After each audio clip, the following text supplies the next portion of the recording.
Every month, for almost 14 years, my husband sent money to his sick sister. I never suspected anything until the day I met her in person.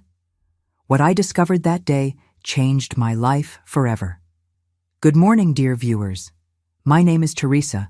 I'm 76 years old, and today I'm sharing a story from my life that I've kept secret for a long time.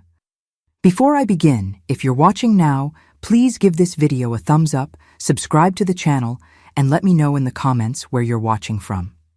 It helps me continue sharing my stories with you all. Let's go back to 1965.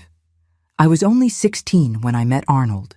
He was a handsome, hard-working young man with a promising future as a truck driver. Back then, being a trucker was a respected job, you know? The pay was good. And I, a simple girl from the suburbs of Chicago, daughter of farmers who moved to the city looking for a better life, saw in him a chance to build a family. We got married after 6 months of dating. My mother said it was too fast, that I barely knew the guy, but that's how things were back then. You fell in love and got married quickly. It wasn't like today where couples live together first to see if it works out. Back then, we got married in church with a veil and gown, asking for God's blessing for the marriage to last forever. Our beginning was difficult, as it was for most young couples. We lived in a small bedroom and kitchen in the back of his aunt's house. Arnold traveled a lot, driving the Chicago-Indianapolis-New York route. Sometimes he'd be gone 3-4 days. I understood. It was his job. He always said, "Teresa, it's for you and the family we're going to build that I drive across this country." Soon, our first child, Charles Edward, was born. 2 years later, Mary Elizabeth arrived, and 3 years after that, Joseph Andrew. 3 children to raise, and there I was, juggling between diapers, bottles, and housekeeping while Arnold continued on the road. It was around our 2nd year of marriage that he told me about his sister, Celia. According to Arnold, she lived in Indianapolis and had health problems. He never specified exactly what the illness was, just said it was serious and that she needed constant help. Every month, without fail, he would set aside a good portion of his salary to send to her. "Teresa, she's my only sister. Our parents are gone. We only have each other. I can't abandon her," he would tell me with those brown eyes that convinced me of everything. And I, naive as I was, believed him. I even thought it was beautiful, that brotherly love, that concern. Many times, when money was tight at home, when we couldn't afford school supplies for the kids, or when Charles Edward's sneakers were worn through, I would look at the envelope Arnold set aside for Celia and feel a pang in my heart. But I never, ever questioned it. It was his family. I respected that. The years went by. Our life remained simple but stable. We lived in a small 2-story house in the suburbs. The children attended public school. I took in laundry to help with expenses, but we didn't go hungry. Arnold earned reasonably well as a truck driver, even though a considerable part of his salary went to this Celia. Something I found strange, but didn't question much, was the fact that we never visited this sister-in-law. During holidays, birthdays, there was never an invitation to meet her. When I suggested it, Arnold always changed the subject. He said she was very private, didn't like visitors, that her home environment needed to be controlled because of her illness. "One day we will, Teresa, but now's not a good time," he always answered. And I, raised to be a good wife, not to question my husband's decisions, accepted it. Today I wonder how I could have been so blind, so naive. But in those days, that's how it was.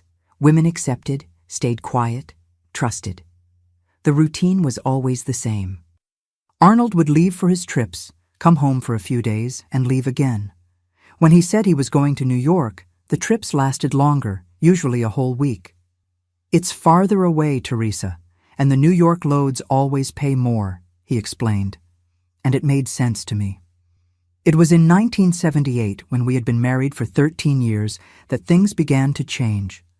Our children were growing up. Charles Edward was 12, Mary Elizabeth was 10, and Joseph Andrew was 7. I had managed to get a job as a sewing assistant in a small clothing factory near our home. I didn't earn much, but it helped with expenses. And I liked the work. I always had a knack for sewing, learned it from my mother since I was little. That March of 1978, I remember it like it was yesterday, I was arranging Arnold's things for another trip to New York. As I always did, I washed and ironed his shirts, sorted his socks, checked if any buttons were missing from his uniform. It was a routine I had faithfully followed for years. I picked up his coat, that navy blue coat he always wore on trips, to check if it needed any repairs. That's when I felt something in the inside pocket. I put my hand in and pulled out a homemade birthday card, decorated with colorful dots. I opened the card and read, "Happy birthday, my love. May God give you many years of life and health to continue being the wonderful father and husband you are. With all our love, Celia and Deborah." My heart raced. I read those words over and over, trying to find some explanation. Father? Husband?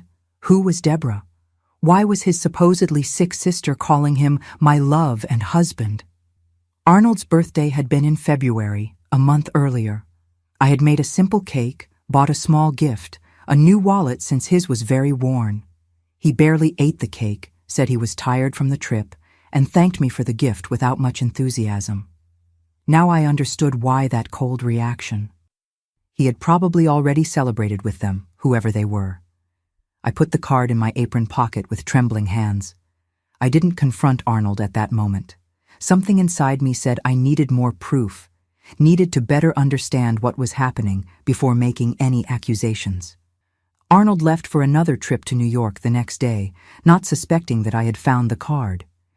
He kissed me on the forehead, as he always did, hugged the children, and promised to bring a chocolate bar for each one when he returned. The scene was so familiar, so normal, but now there was a shadow over it, a doubt growing inside me. In the days that followed, I was alert to any detail, any clue that might help me understand what was happening. I didn't mention it to anyone, not even my best friend Louise, who lived next door. It was a pain, a suspicion that I kept just for myself. It was on Thursday of that week that I received a phone call that would change everything. The phone rang around 3 in the afternoon. Back then, having a telephone was rare in homes. We had managed to install one a few months earlier, and it was a source of pride in the neighborhood. "Hello? Good afternoon. This is Star Road Trucking Company. Could I speak with Mr. Arnold?" "He's not here, he's traveling. I'm his wife, Teresa." "Mrs. Teresa, we need to speak with him urgently. We have a load for New York that needs to leave today. The driver who was supposed to take it had a problem, and we thought of Arnold." "But he's already in New York," I said, confused. "He left Monday morning and should be returning soon." There was silence on the other end of the line. "In New York? Impossible, ma'am. The load he was supposed to take only got ready last night. He didn't leave for New York this week." I felt as if the ground was opening beneath my feet. My voice trembled as I responded. "There must be some mistake.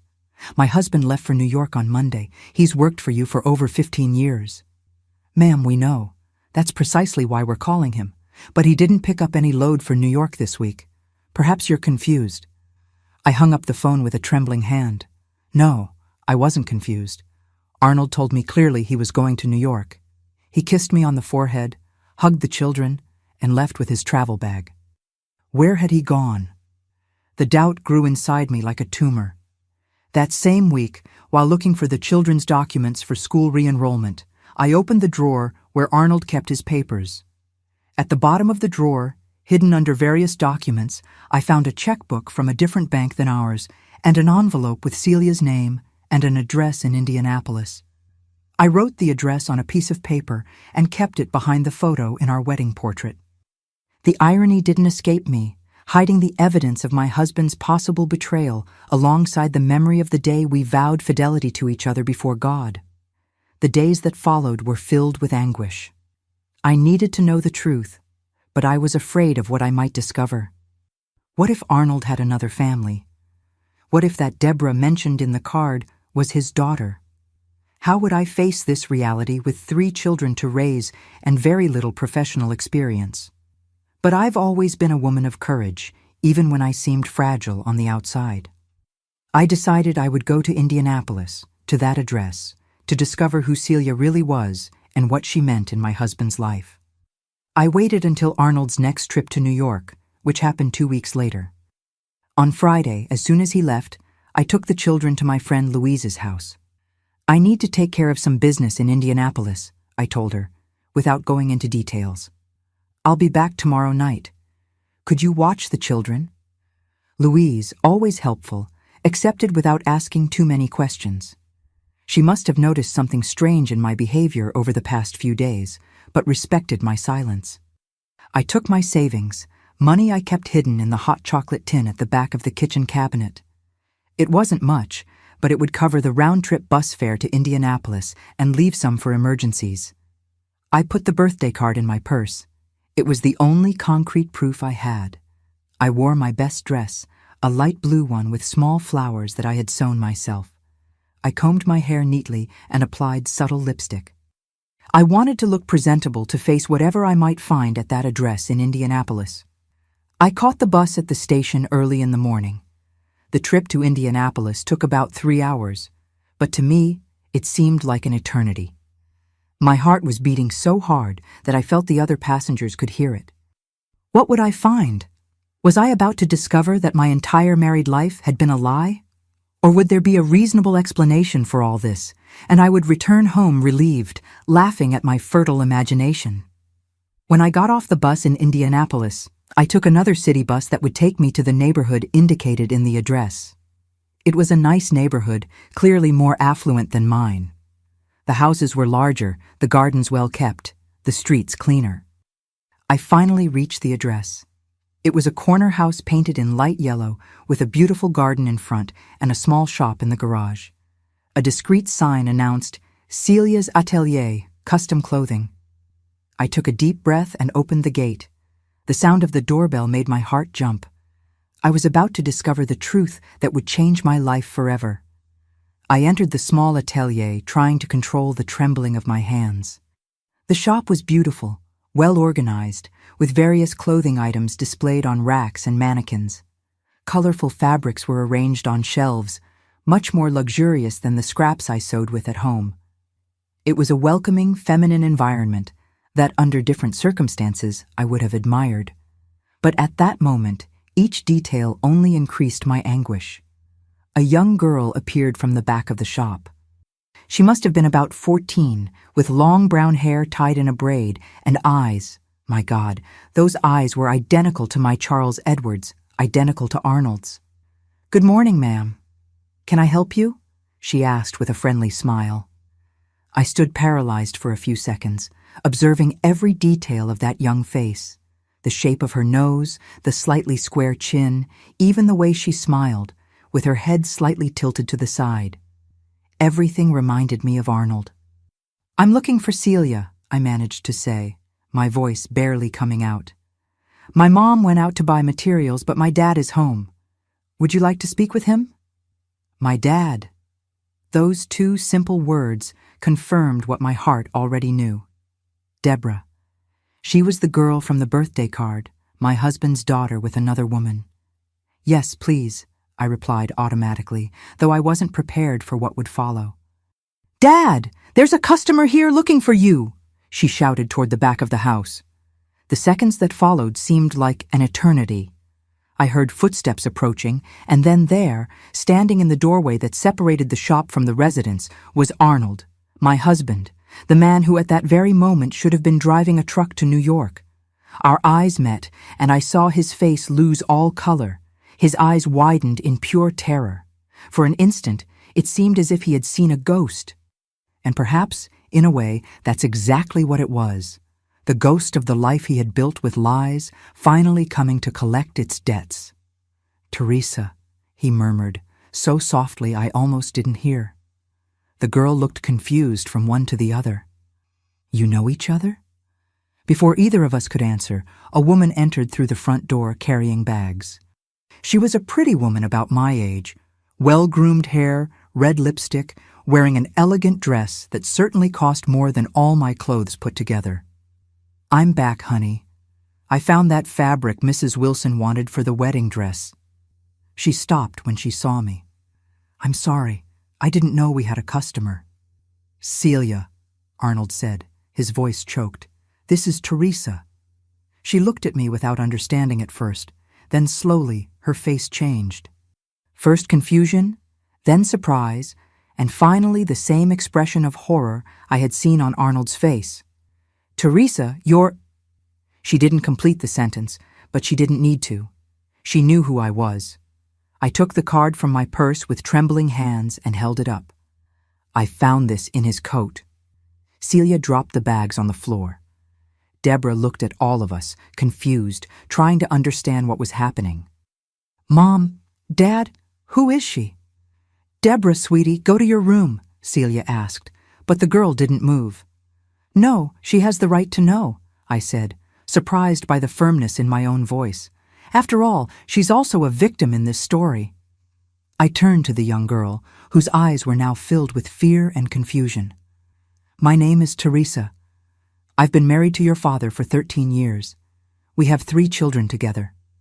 The girl's face contorted in shock. She looked at her father, then at her mother, searching for some denial, some sign that what I was saying was a lie. But their silence confirmed everything. It's not true, is it, Dad? She begged, tears beginning to stream down her face. Tell me it's not true. Arnold seemed to have aged 10 years in those few minutes. He ran his hand over his face, a gesture I knew so well. He always did it when he was cornered. Deborah, I can explain. Explain what? Celia interrupted, her voice trembling with anger. That you have another family? That everything you've told us all these years was a lie? I sat down in a nearby chair. My legs could no longer support me. The shop that minutes before had seemed so cozy now suffocated me. I looked around and noticed the photographs on the wall. Arnold embracing Celia and Deborah, smiling in outings, birthdays, family moments that were stolen from me and my children. How long? I asked, looking directly at Arnold. Since when have you been maintaining this double life? He lowered his head, unable to face me. I met Celia in 1963, before you, Teresa. When Celia got pregnant in 1964, I was already dating you. I didn't know what to do. So you decided to marry me and maintain 2 families? My voice came out louder than I intended. For 14 years, Arnold, 14 years of lies. Celia approached me, her eyes now filled with tears. He told me he was a widower when Deborah was born, that he couldn't officially marry me because of his first wife's pension. I believed him, Teresa. Deborah, leaning against the wall, sobbed quietly. My heart ached for her. That innocent girl, born amid so many lies. And the money? I asked, turning again to Arnold. The money you said you sent to your sick sister every month? He didn't answer, but he didn't need to. It was obvious. The money that could have given my children a better life, that could have paid for courses, new clothes, dental treatment for Mary Elizabeth, was being used to maintain this other family, this beautiful house, this shop. Do you have children? Celia suddenly asked, drying her tears with the back of her hand, smudging the red lipstick. 3, I answered. Charles Edward, 12, Mary Elizabeth, 10, and Joseph Andrew, 7. And... I hesitated for a moment, my hand instinctively going to my belly. I just found out I'm expecting our 4th. Arnold raised his head abruptly upon hearing this, the shock evident on his face. He didn't know. I had only confirmed it the week before, but with all this situation, I hadn't found the right moment to tell him. What irony of fate. Pregnant? He murmured, his face as pale as paper. Yes, Arnold. We're having another child you will abandon half the time to live your other life. Celia sat down too, looking as destroyed as I felt. How could you, Arnold? How could you do this to us? To Deborah? To her children? She pointed at me, her voice choked with tears. We were 2 families waiting for you, believing in you, loving you. Arnold looked like a cornered animal. He looked from one to the other, searching for words that wouldn't come. Finally, he said the only thing he probably thought could save him. I love you both. I love both families. Please, try to understand. I didn't want to hurt anyone. Anger rose inside me like a wave. Didn't want to hurt anyone? And what are you doing now? Arnold, what have you done all these years? Every time you left home saying you were going to work to give us a better life, you were coming here. Every time you said you were in New York, you were here with them. Every penny that could have gone to our children's education, to improving our house, to giving them what we didn't have, you spent here. I looked around the house, much more comfortable than the small 2-story house where I raised my children. Look at this place, Arnold. Look at the difference. While I took in laundry to supplement our income, you set up this shop for her.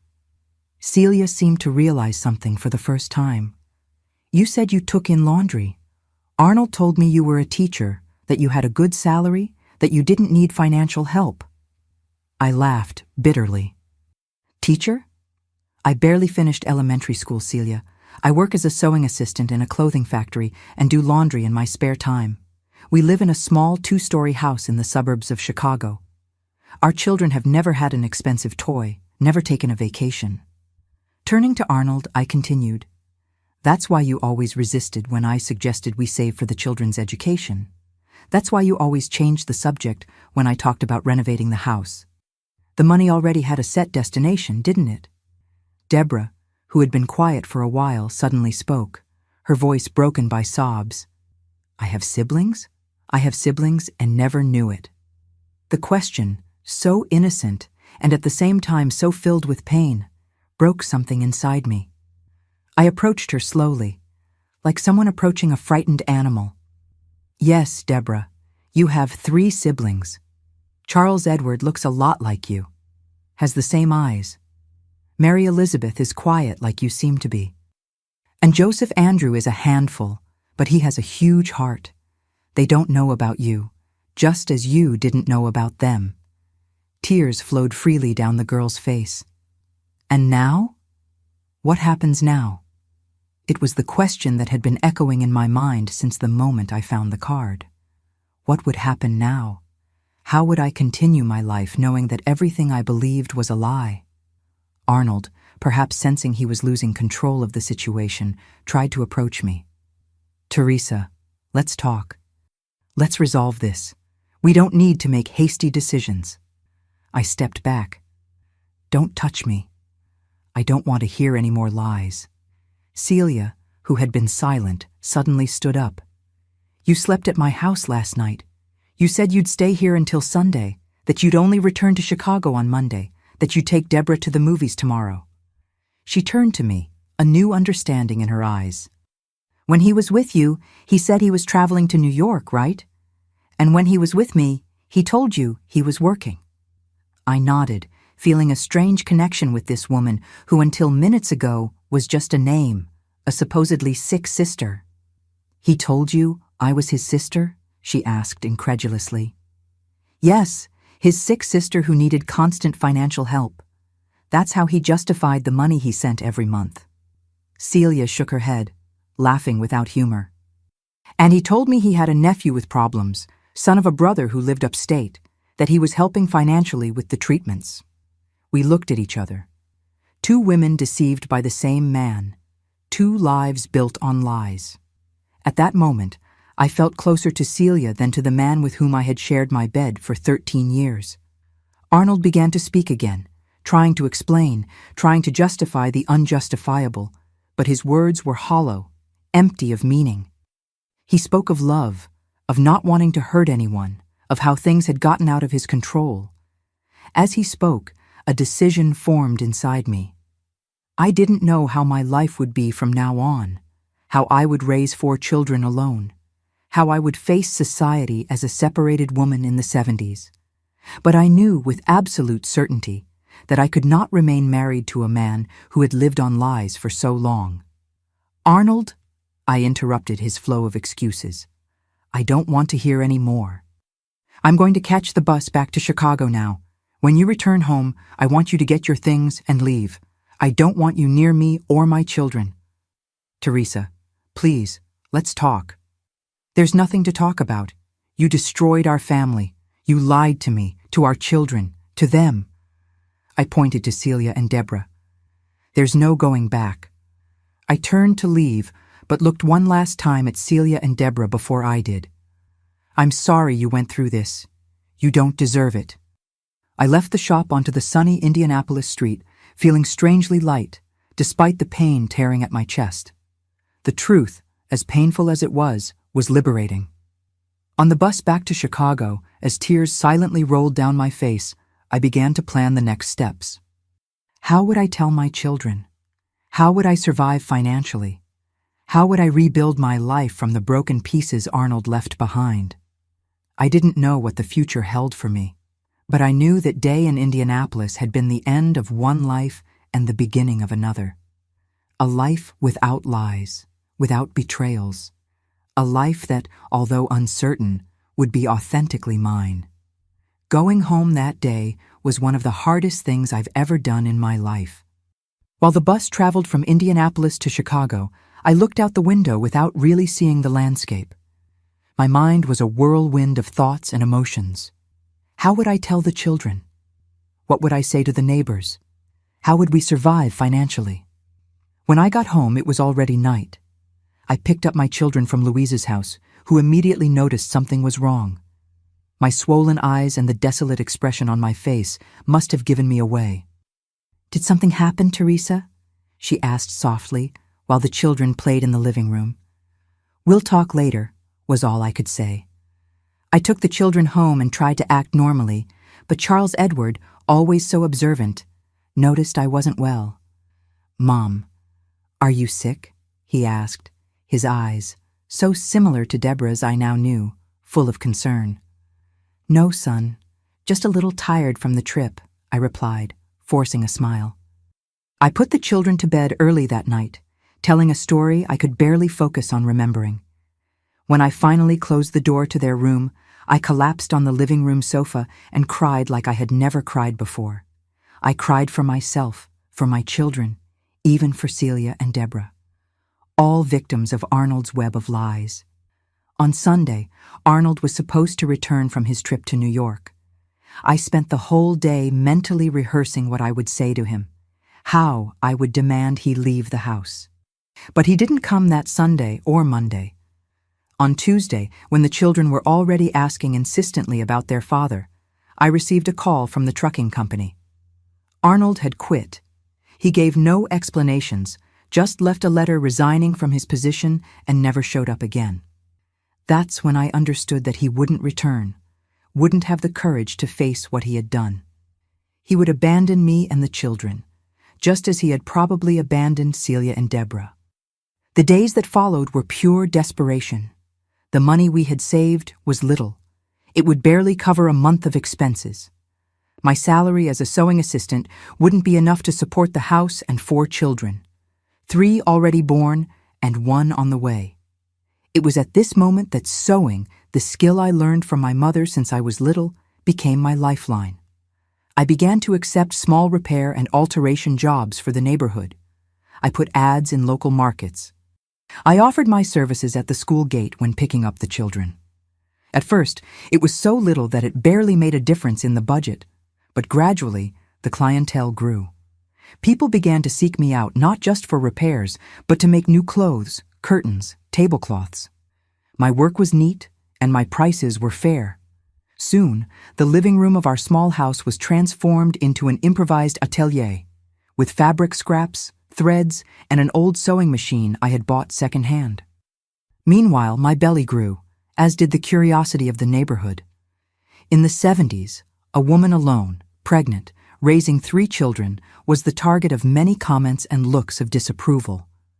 I invented a story that Arnold had found a better job in another state and that we would soon move there. It was easier than explaining the truth, than exposing my children to the shame of having a father who led a double life. I clearly remember the day I received an unexpected call. It was Celia. "Teresa, this is Celia from Indianapolis." My heart raced. What did she want? Did she have news of Arnold?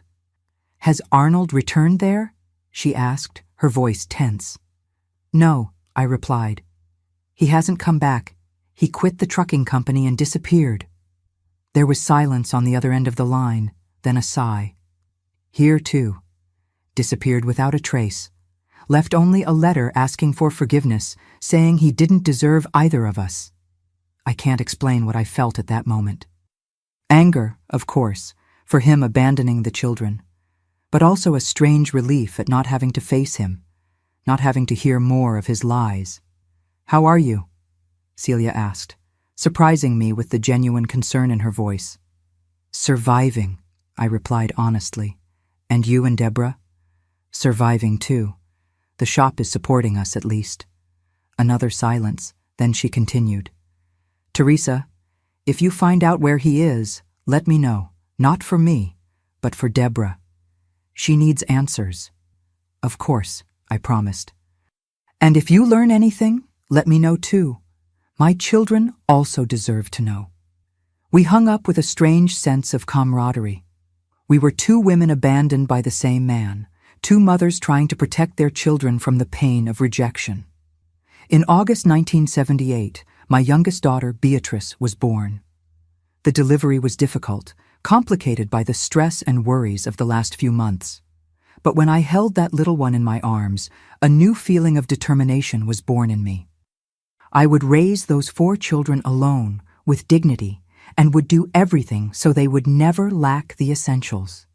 The months that followed were full of work and little rest. I sewed during the day while Beatrice slept, and at night after the children went to bed. The older ones helped as they could, Charles Edward making small deliveries of finished clothes, Mary Elizabeth caring for the baby while I worked, Joseph Andrew helping with household chores. In 1979, I filed for divorce. I didn't know where Arnold was, but his abandonment made the process easier. It was painful to have to explain everything to the lawyer, to see the story recorded in official documents, but I needed that divorce, needed that paper that said I was free, that I could rebuild my life. The neighborhood, of course, talked. At that time, being a divorced woman was almost a stigma. There were looks of pity, whispers when I passed. Some friends distanced themselves, as if divorce was contagious, but others, like Louise, remained by my side, offering support and friendship when I needed it most. It was around this time that I received a proposal that would change my life. Mrs. Wilson, a loyal customer for whom I did various sewing jobs, owned a small fabric store in the center of the neighborhood. One day, she appeared at my house with a proposal. "Teresa, I'm thinking of expanding my store. I want to open a dressmaking space, but I need someone who understands the business, who has good taste and skillful hands. I thought of you." The proposal was tempting, a fixed salary, better than at the factory where I worked as an assistant, and commission on pieces sold. I accepted immediately, seeing an opportunity to improve my children's lives. I worked hard at Mrs. Wilson's store during the day and continued with my extra work at night. Gradually, I began to create my own pieces, simple but elegant designs that pleased customers. Mrs. Wilson, noticing my talent, began to give me more creative freedom. In 1980, a year after starting at the store, I received another unexpected call from Celia. "Teresa, I need your help," she said. Her voice choked. She told me her shop was doing poorly, that debts were piling up, that she didn't know how to proceed. Arnold had never given any more news, and she and Deborah were about to lose their house. I don't know how to explain what motivated me. Maybe female solidarity, maybe the memory of Deborah's frightened look that day in Indianapolis, maybe the thought that it could have been me in her place. Without much reflection, I heard myself saying, "Come to Chicago. I know someone who needs a fabric salesperson." 2 weeks later, Celia and Deborah arrived in Chicago with few suitcases and many broken dreams. I rented a room for them in Louise's house, who, after hearing the whole story, agreed to help. I introduced Celia to Mrs. Wilson, who, impressed with her knowledge of fabrics and her way with customers, hired her immediately. Deborah, then 15, entered the same school as my children, though in different grades due to age. It was strange at first, this unlikely arrangement. My children, to whom I finally had to tell the truth about their father, were confused, hurt, especially Charles Edward, who at 13 already perfectly understood what his father had done. "Why are you helping them, Mom?" he asked me one day, his voice heavy with hurt. "He abandoned us because of them?" "No, son," I replied, holding his hands in mine. "Your father abandoned us because of himself, because of his own wrong choices. Celia and Deborah are victims just like us. And in this world, women need to help each other." Gradually, a strange friendship began to form between our families. Celia, who initially seemed uncomfortable with my generosity, began to reciprocate in the ways she could. She brought treats for the children, helped Mary Elizabeth with math lessons, a subject in which she excelled. She offered to look after Beatrice when I needed to work late. Deborah, after initial rejection, began to get closer to my children, especially Charles Edward. The two discovered that besides their appearance, they shared a love for books and stories. It was painful and at the same time comforting to see them together, discovering this late sibling bond. In 1981, Mrs. Wilson decided to retire and offered the store for sale. The price was beyond my means, but she, who had become almost a second mother to me, proposed a deal. I could pay in monthly installments while managing the business. That's when I had a bold idea. I called Celia for a talk. "What if we became partners?" I proposed. "You understand sales and fabrics. I understand dressmaking. Together we can transform this store into something bigger." She looked at me with surprise, then emotion. "You would trust me like that, Teresa?" "It wasn't you who lied to me, Celia. It was him who lied to us both." Thus was born New Beginning Clothing, a name that perfectly reflected our story. Celia took care of sales and administration. I handled creation and production. At first, it was just the two of us, working from dawn to dusk, but soon the business began to grow and we were able to hire assistants. The years passed and the store prospered. We moved to a larger space, hired more seamstresses, expanded the product line. We even began supplying uniforms to some local companies, including, ironically, the same trucking company where Arnold had worked. The children grew up. Charles Edward, always studious, earned a scholarship to college and graduated in engineering.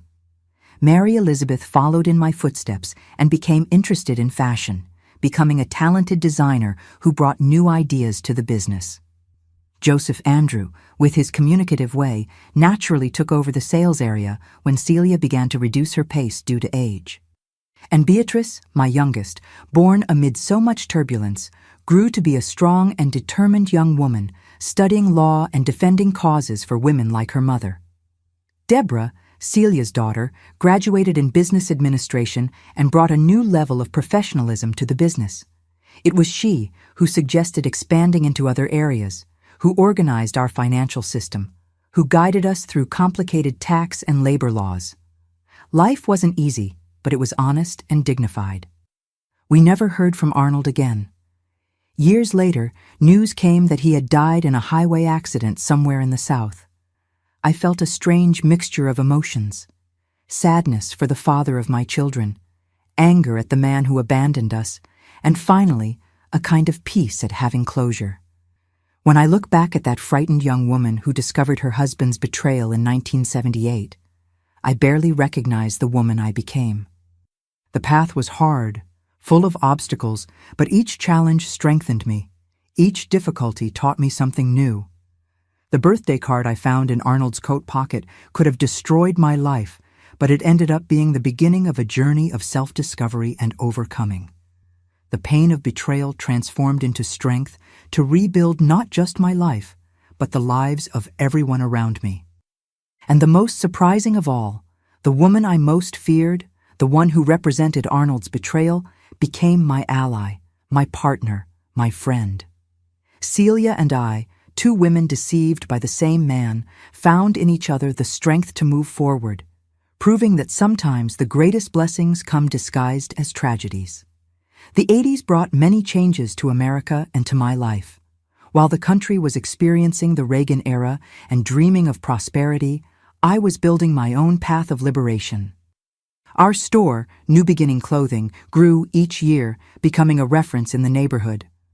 What began as a small business of two desperate women transformed into a solid company that employed more than 15 seamstresses and 3 salespeople. It wasn't easy. At first, many suppliers didn't take 2 divorced women trying to run a business seriously. I remember a fabric representative who insisted on speaking only to the owner when he came to the store. Celia, always more diplomatic than me, would smile and say, "You're speaking to her, actually, to both owners." In 1983, we expanded to a space 3 times larger on the main avenue of the neighborhood. We took out a bank loan, another immense challenge for women at that time. The manager only approved it after Charles Edward, then 18, signed as guarantor, even though all the assets were ours. That was the world we lived in, where a male signature was worth more than all the success history of a company run by women. But we didn't let these barriers stop us. The new store had a large window where we displayed our best creations. In the back, we set up a larger atelier with industrial machines that allowed us to accept bigger orders. Soon, we were supplying uniforms for schools, businesses, and even some hospitals in the region. Mary Elizabeth, my daughter, then 16, revealed herself to be a natural designer. She started drawing simple models for our younger clients, and soon her creations were among the most sought after in the store. Seeing her talent flourish was one of the greatest joys of those years. It was as if all the sacrifice, all the sleepless nights, all the hard work had been worth it just to see my children finding their own paths. Charles Edward entered engineering college in 1984 with a full scholarship for his exceptional academic performance. I remember the day of his graduation in 1989 as if it were yesterday. Sitting in the audience between Celia and my other children, I couldn't hold back tears when I saw him receiving his diploma, so elegant in his borrowed suit from a cousin. At that moment, I thought of Arnold, of how he had lost the privilege of seeing his son become such an admirable man. Joseph Andrew, always the most extroverted of my children, found his place in sales. Since adolescence, he helped in the store on Saturdays, charming customers with his natural charisma. When he turned 18 in 1989, he was already our main salesperson, with a special talent for negotiating with suppliers and winning new clients. And Beatrice, my youngest, born amid that storm of 1978, grew up as a strong and determined girl. From an early age, she showed a sharp intelligence and a sense of justice that often surprised me. When a teacher suggested that she should follow a career in cutting and sewing like her mother Beatrice, then only 10, replied that she wanted to be a lawyer to defend women like her mother, who had to fight against everything and everyone to survive. Deborah, Celia's daughter, graduated in business administration in 1986 and brought a new perspective to our business. With her knowledge, we implemented a more efficient financial control system, expanded into new product lines, and even opened a small branch in a neighboring area. She and Charles Edward worked together on company growth strategies, combining engineering and administration to optimize our processes. It was fascinating to see how the half-siblings, who only met in adolescence, developed such a close and collaborative relationship. Deborah and Charles Edward had the same analytical look, the same quiet determination. Mary Elizabeth and Deborah shared a refined aesthetic sense, though expressed in different ways, one in fashion, the other in the impeccable organization of spreadsheets and reports. I can't say everything was perfect.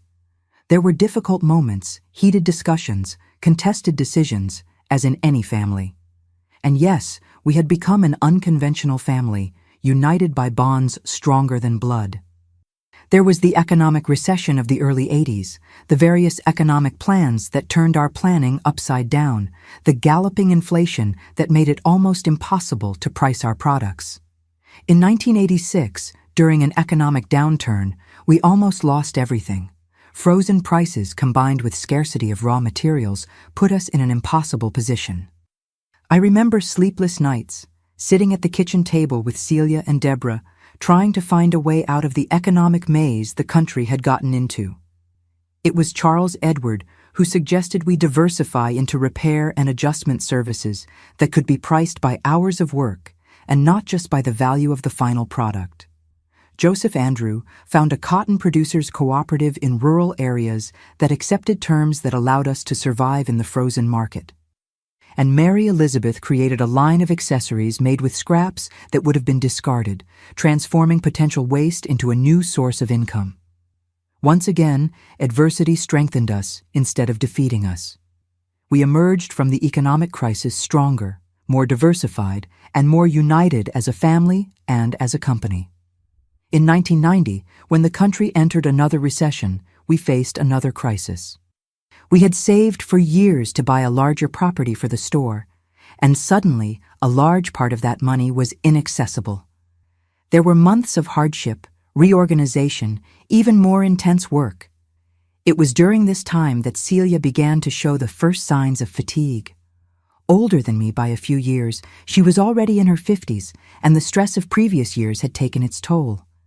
It started with small things: frequent headaches, lack of appetite, fatigue that didn't pass with rest. In early 1991 came the diagnosis that devastated us: breast cancer, already at an advanced stage. Celia had ignored the signs, too busy taking care of the business, too busy ensuring Deborah's future. The months that followed were an emotional roller coaster. Surgery, chemotherapy, radiation. Good days followed by terrible days. Deborah, devastated by the possibility of losing her mother, found strength to continue managing the store while I accompanied Celia to treatments. It was strange how life came full circle. There I was, caring for the woman I once considered my rival, the other woman in my husband's life, holding her hand during chemotherapy sessions, helping her eat on days when she was too weak to lift a spoon, reading to her when her eyes were too tired to focus on the words. On one of those afternoons at the hospital, while waiting for the doctor, Celia held my hand and said something I'll never forget. "You know, Teresa, when you showed up at that shop in Indianapolis, I thought it was the worst day of my life, but today I see it was the best. That day freed me from a life of lies and brought me you, the best friend I've ever had." I couldn't respond, emotion closing my throat.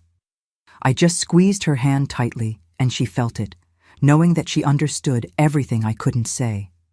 Celia fought bravely for 4 years. She had periods of remission when she returned to work part-time at the store, always with a colorful scarf covering her hairless head. She had relapses that took her back to the hospital for weeks. In 1995, on Deborah's 30th birthday, she left us peacefully in her bed, holding my hand on one side and her daughter's on the other. The grief was profound, not just for Deborah, but for all of us. Celia had become the heart of our strange, recomposed family. Her absence left a void that seemed impossible to fill. The store, though continuing to function under the competent administration of Deborah and my children, seemed less alive without her presence. It was during this period of mourning that I made a decision that surprised everyone. Using my savings and a loan that Charles Edward helped me get, I bought a larger house, with enough space for all of us, me, my 4 children, and Deborah, if she wanted to join us. I remember the expression on her face when I made the invitation, a mixture of surprise, emotion, and a touch of hesitation. "Are you sure, Teresa? Wouldn't it be strange for your children?" "My children have considered you family for years, Deborah, and so do I. Your mother was like a sister to me, and you are like a daughter. Our family has never been conventional anyway." She accepted. And so we began a new chapter. The new house, though not luxurious, was spacious and welcoming. Everyone had their own room, and there was still space for a sewing room where I continued creating, even if I spent less time at the store. Charles Edward got married in 1996 to Anna, a colleague from the engineering firm where he worked. The following year, my first grandchild, Gabriel, was born. Holding him in my arms for the first time was an indescribable experience. Looking at that perfect little face, I thought of all the journey that brought me there. The birthday card in Arnold's pocket, the discovery in Indianapolis, the years of struggle to rebuild my life, the unlikely friendship with Celia, the growth of the store, the crises overcome, each difficulty, each tear, each night of work until exhaustion.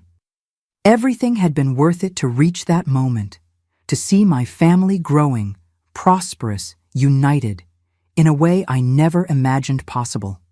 Mary Elizabeth graduated in fashion design in 1998 and completely took over the creative direction of the store. Her talent elevated our creations to a new level, attracting a more diverse clientele and expanding our reputation beyond the neighborhood. Joseph Andrew married young at 23 to his high school sweetheart and had 2 children in quick succession. Despite the early family responsibilities, he never stopped contributing to the business, becoming our commercial director and main person responsible for negotiations with suppliers and corporate clients. Beatrice, my youngest, completed law school in 1999, and although she opened her own office, always dedicated part of her time to taking care of the legal aspects of our company, ensuring everything was in compliance with labor and tax laws. And Deborah, who initially thought of building her career in a large company, decided to stay in the family business, assuming the role her mother had left and expanding it. Under her efficient administration, we opened 2 more branches by the end of the 90s, transforming the small clothing business born out of adversity into a respected network in local commerce.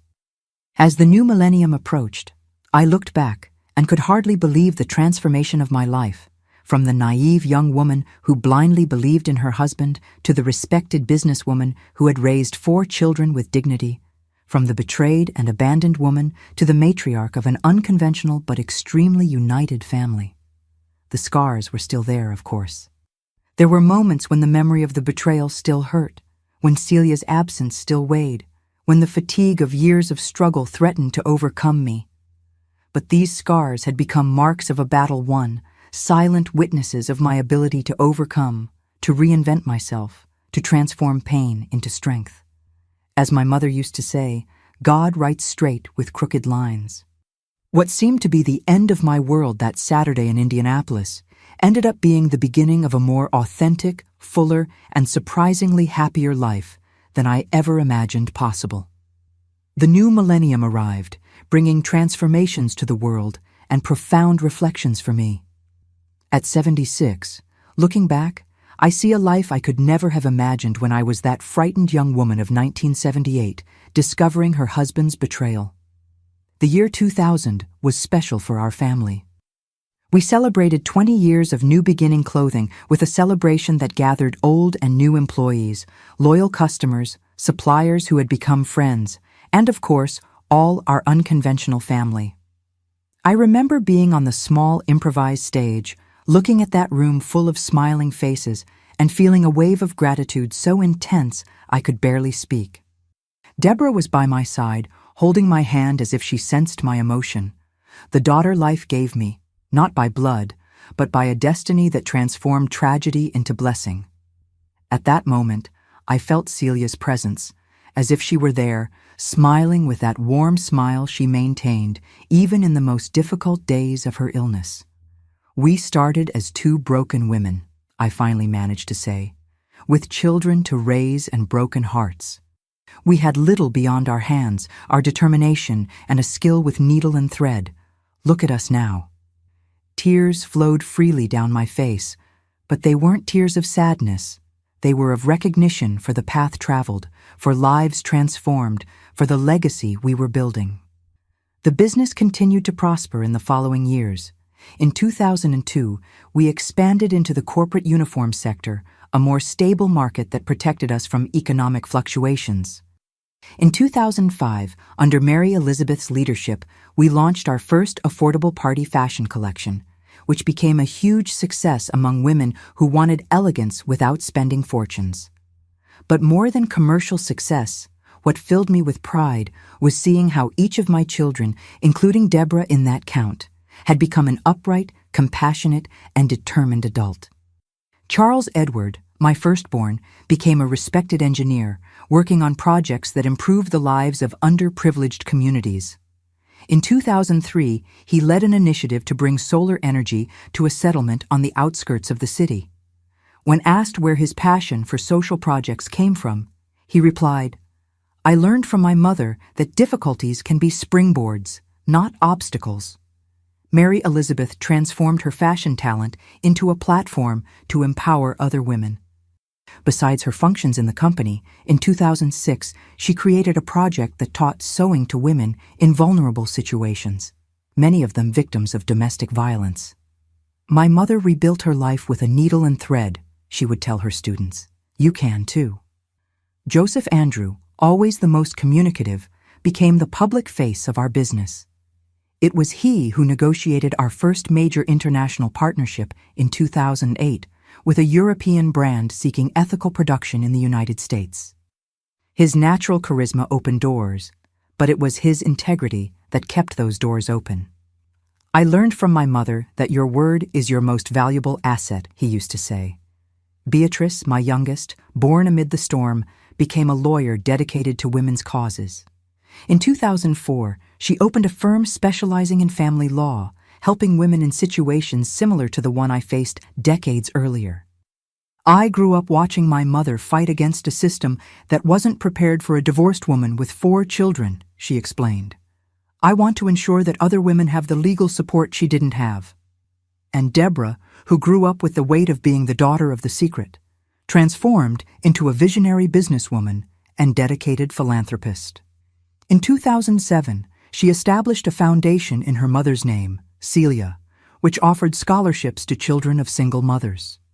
"My mother and Teresa taught me that family isn't defined by blood or papers," she would say at scholarship ceremonies. "It's defined by love, by care, by presence in difficult moments." Grandchildren started arriving, filling my house and my heart. By 2010, there were 8, 4 from Charles Edward, 2 from Joseph Andrew, 1 from Mary Elizabeth, and 1 from Beatrice. Seeing them grow, playing together on family Sundays, with no idea of the extraordinary circumstances that united their families, was one of my greatest joys. In 2012, at 63, I decided to reduce my active participation in the company. My children and Deborah were already running it competently, and I felt the need for more time for myself, to take care of my health, which was beginning to show signs of wear, and to enjoy my grandchildren. It wasn't a complete retirement. I still went to the store a few times a week, still created special pieces for old customers, still participated in important decisions, but now I had time for small joys, teaching grandchildren to sew, cultivating a small herb garden on the porch, participating in a reading group at the neighborhood library. It was in this calmer phase that I began to reflect deeply on my journey and the legacy I would leave. Not just the material legacy, the company, the house, the savings that ensured comfort for my children and grandchildren, but the legacy of values, of lessons learned, of wisdom gained through pain and overcoming. In 2015, I was invited to give a talk at an event for women entrepreneurs. I was nervous. I was never one for public speaking, always preferring the quiet work of my hands creating on fabric. But Beatrice insisted, saying my story could inspire other women. "I'm no speaker," I argued, "and I don't have the education to talk to a bunch of college graduates." "Mom," Beatrice replied with that determination she inherited from me, "you have something more valuable than any diploma, lived experience. Your story is powerful." I ended up accepting, and to my surprise, that talk opened a new phase in my life. Other women, many much younger than me, wanted to hear about how I transformed betrayal into strength, how I built a business from scratch, how I raised 4 children alone at a time when being a single mother was almost a scandal. "The secret," I would tell them, "isn't not falling. It's getting up every time life knocks you down, and if possible, getting up while bringing someone else who's also fallen." In 2018, at 69, I experienced another milestone, the merger of our company with a national fashion brand. It wasn't a sale, but a partnership that allowed New Beginning Clothing to expand to other cities while maintaining its values and essence. The condition we imposed was that the policy of hiring women in vulnerable situations, initiated by Mary Elizabeth, would be maintained and expanded. The signing of that contract, with all my children and Deborah by my side, represented the closing of a cycle, from the small living room transformed into an improvised atelier in our house, to a company that would now have a national presence. The journey had been long and extraordinary. In 2020, when the pandemic hit the world, we faced new challenges. With stores closed and uniform orders drastically reduced, we had to reinvent ourselves once again. It was Joseph Andrew who suggested the transition to online commerce, something we had resisted for years, preferring personal contact with customers. The pandemic also brought us back to our essence. We began producing masks, initially for donation to hospitals and underprivileged communities, then as a new product line. The whole family got involved. Even I, at 71, went back to sewing daily, remembering the early days when each piece I produced was crucial to put food on the table. Now, in 2025, I look back and see a life that, despite all the pain, was rich in meaning and purpose. I never remarried. There were some relationships over the years, good men who brought moments of companionship and affection, but I never felt the need to make anything official. My family, my children, Deborah, my grandchildren, and the always present memory of Celia filled my heart in a way no romance could. Arnold remains a distant, almost mythical figure in our family history. When the grandchildren grew up and began asking questions about the grandfather they never knew, we told the truth in a way appropriate for their ages, not to perpetuate resentment, but to honor the journey that brought us here.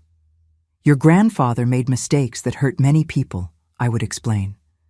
But without those mistakes, our family wouldn't be what it is today. You wouldn't have so many uncles, aunts, and cousins. I wouldn't have found the strength I didn't even know I had. It's strange to think that I owe gratitude to the man who broke my heart. Not for the abandonment, of course, nor for the lies, but for the catalyst his actions became in my life. Without that birthday card found in his coat pocket, without that desperate trip to Indianapolis, without that painful confrontation, I might have lived an entire life in the shadows, accepting less than I deserved, never discovering what I was truly capable of. At 76, sitting on the porch of the house I built with my work, surrounded by photos of children and grandchildren, with Celia's memory always present in small details, I feel a peace that seemed impossible on that day in 1978. The wrinkles on my face tell the story of many smiles, many tears, many sleepless nights, many celebrations. My hands, now a little trembling with age but still skillful enough to teach my 5-year-old great-granddaughter to make her first stitches, carry the memory of each piece sewn, each fabric cut, each button sewed on. These hands fed my children, dried their tears, built a business, offered support to other broken women. If I could go back in time and talk to that young Teresa, frightened and betrayed, I would say, "The path will be difficult. There will be days when you'll want to give up, but you are stronger than you imagine. This pain, which now seems unbearable, will be transformed into something beautiful. And one day, many years in the future, you will look back and understand that that terrible moment was, in fact, the beginning of your true life." The greatest lesson I learned and try to pass on to my children, grandchildren, and now great-grandchildren is that our stories aren't defined by the blows we receive, but by how we respond to them. That sometimes we need to be broken to discover what we're made of. That from the deepest cracks can be born the brightest light. That birthday card I found in Arnold's coat pocket could have been the end of my story. Instead, it was just the first chapter of a saga of resilience, reinvention, and unconditional love, a saga that continues to unfold through the generations I helped create and inspire. And perhaps this is the most precious legacy I can leave, not the store, not the money, not even the family name, but the certainty that it's possible to transform the greatest pain into a greater purpose, that it's possible to lose everything and still rebuild something more beautiful than what was there before, that it's possible in the end to transform betrayal into triumph. As I tell my grandchildren, life rarely follows the path we plan. The secret isn't resisting the unexpected turns, but learning to navigate them with grace and courage. And always remember that in the darkest moments, when everything seems lost, that's exactly when the greatest opportunities for growth and transformation are born. And you, my dear viewers watching me now, remember, no matter what your pain is, no matter what your challenge is, there is always a path forward. Sometimes we just need the courage to take the first step, even with trembling legs and a broken heart. The rest, as I discovered on that trip to Indianapolis so many years ago, the path shows us. If you liked this story, please don't forget to like the video and subscribe to the Grandma's Diary. It helps me a lot to continue sharing my experiences with you. Also, leave in the comments where you're watching from and if any part of my story touched your heart in a special way. Share it with someone who might be needing hope today. I thank you from the bottom of my heart for listening to me with such kindness. May God bless each one of you,